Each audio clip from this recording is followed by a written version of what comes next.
edited and mixed by Marcos Go Gomez.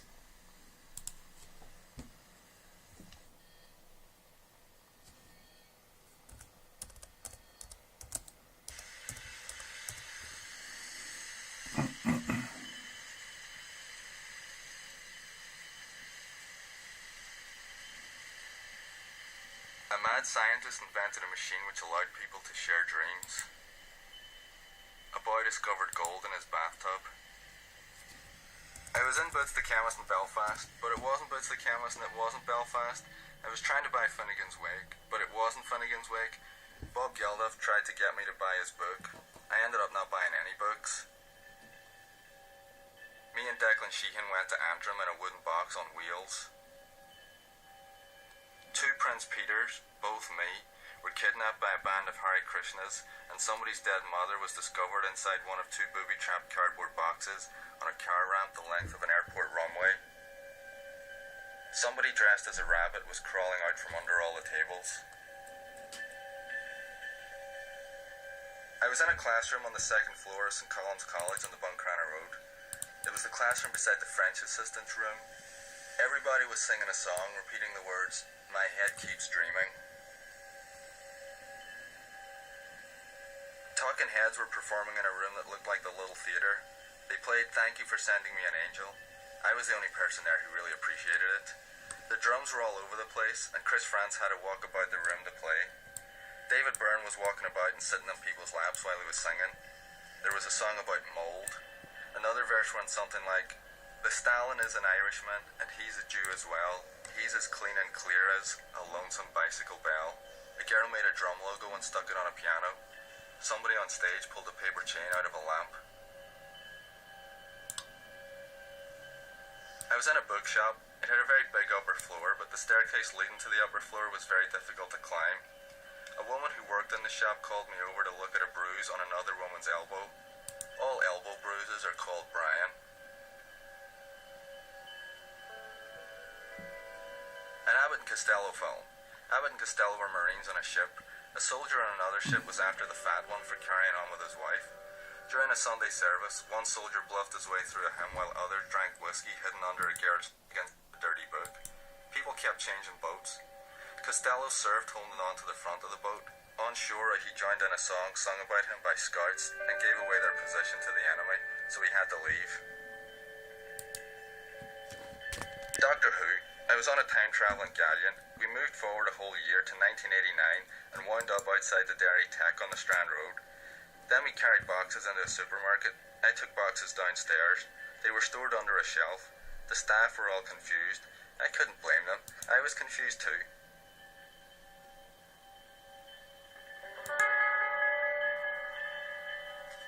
Paddy Timoney wanted a brush to clean his blue suede shoes, so I gave him mine.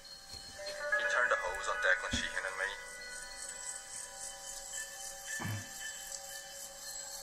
An IRA suspect, a white van under surveillance. I might have been a detective. I wound up in a shop off the Diamond. I was going up staircases. I wound up in a big supermarket. I found a record rack. There was a copy of the Velvet Underground. I didn't recognize any of the song titles. Soldiers in Bed, Made of Glass. Oops.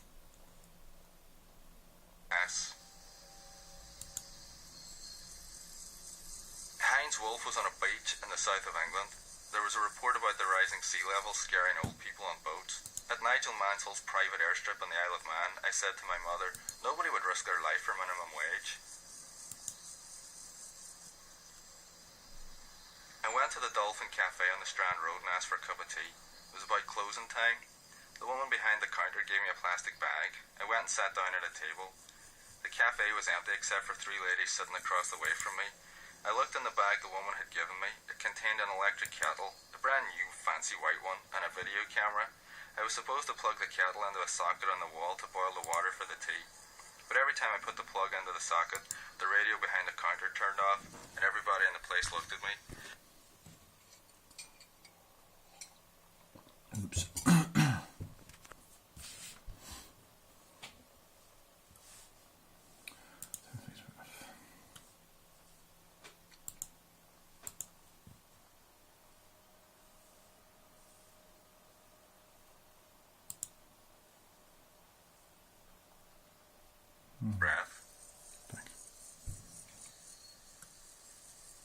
Collins College was full of primary school children.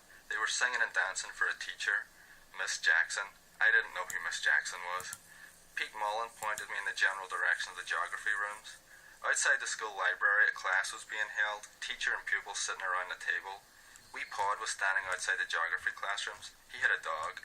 I asked him if he knew where Miss Jackson was. He said, "No, you mean, what does Miss Jackson do?" A man standing beside him said, "Wherever she is, it won't be free." Larry Duffy and the Donnellys were compiling a rude Republican rhyme puzzle. The last thing I said was, "Only world literature stood between us and the World Snooker Championship." That referred to a book by Barry Took. There was a nuclear missile on top of number 73 St. John's Park. We had to leave the house, obviously, because the flames would burn it down. I was running around trying to salvage all the things I wanted to save. Books, records, my guitar. Then, when we were driving away in somebody else's car, I realised I'd forgotten my guitar and my checkbook. Somebody told me there was going to be a general election just because David Steele wanted one. Mary, the punk from EastEnders, was in a chip shop by the sea. Somebody bought food for her, then followed her down to the beach, along a winding path, dropping much of the potato from the plate. The man working in the chip shop was announcing a auspicious moment when everything in the shop was half price, the same cost as in the pub or the bookies. I told the man in the chip shop I would be sorry to miss his auspicious moment. Meanwhile, my dad and I were in Lou Beale's living room. An RUC Land Rover pulled up outside the Milligan's house to take Mr. and Mrs. Milligan away to a home. I was worried it might be a trap. When a policeman knocked at the door, there was an explosion, and then a masked gunman ran out and shot all the policemen. My father picked up the phone to call the police. I had to find out the policeman's name. He was lying on my parents' bed. He was wrapped up in a blanket. When I looked inside the blanket, he was still alive. He was a baby. And then, well into the future, a big spaceship landed on a sports field at St. Colum's College. There were a lot of policemen with firm handshakes. I was getting dressed. There was a spider's web stretching from my boot to the wall. When I pulled out my blue t-shirt, there were creatures all over it, and more on the bed.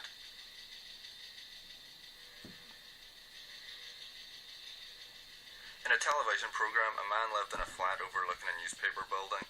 A boy and a girl met in the flat. They wound up in the sea of holes, which looked like a giant game of Connect 4 lying on its side. Somebody mentioned Alan Ladd. Names were put on a board, and men with raincoats and scars were falling through holes in the board. That is how homosexuals' babies are born. Bobby Ewing, from TV's Dallas, was standing at the credit union on the racecourse road. He was with a friend, and two spacemen came around the corner out of Danesford Crescent. Bobby's friend tried to shoot them all with a cheese sandwich. One of the spacemen was shot, then Bobby was wounded. Then the friend told Bobby to run into Cairn Hill. He ran into Cairn Hill and hid behind a bin. I was sitting in a corner in a piece of paper on which several dwarves were drawn. The boy who looks like a microphone was there. I was stock taking. All there was footballs, and it was streets, not aisles, inside the warehouse. Glenn Forbes and his friend were bouncing balls, and Glenn was kicked out of the warehouse. I was working with Paul McCool, and I told him about the dream with Bobby Ewing. I was taking part in a quiz. Wee Pod asked, "In which film did a piano player called Michael?" And I buzzed, but I didn't know the answer. I was trying to work out the answer with Des Duffy, but all I could see was Paul McCool laughing at me.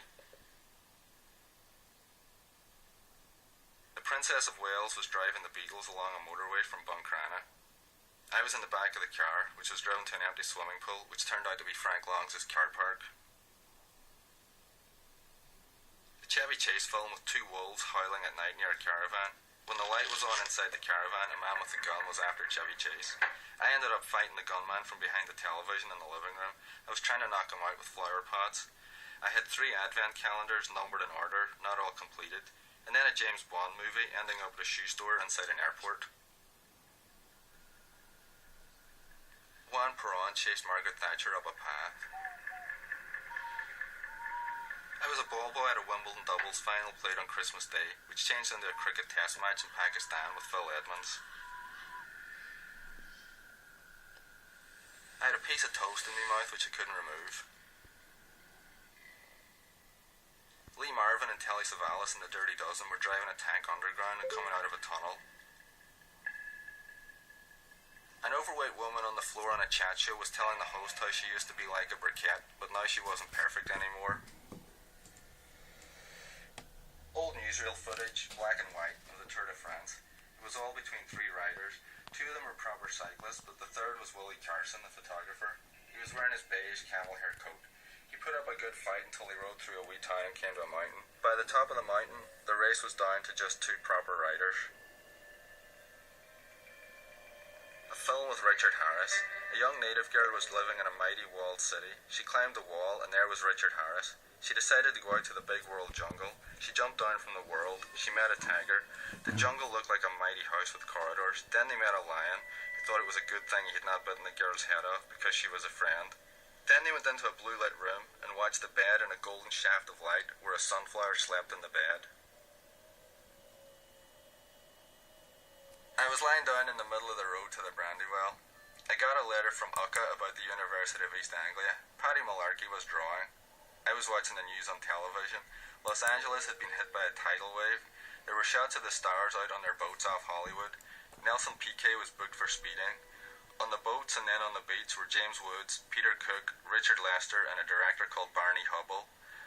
The next news report was about a man from Donegal who was a surfing champion. A Danish girl had been tricked into coming to London and had very little money. I set about cheating her out of what little she had by means of a red bucket, a piece of string, the banisters, and a packet of playing cards.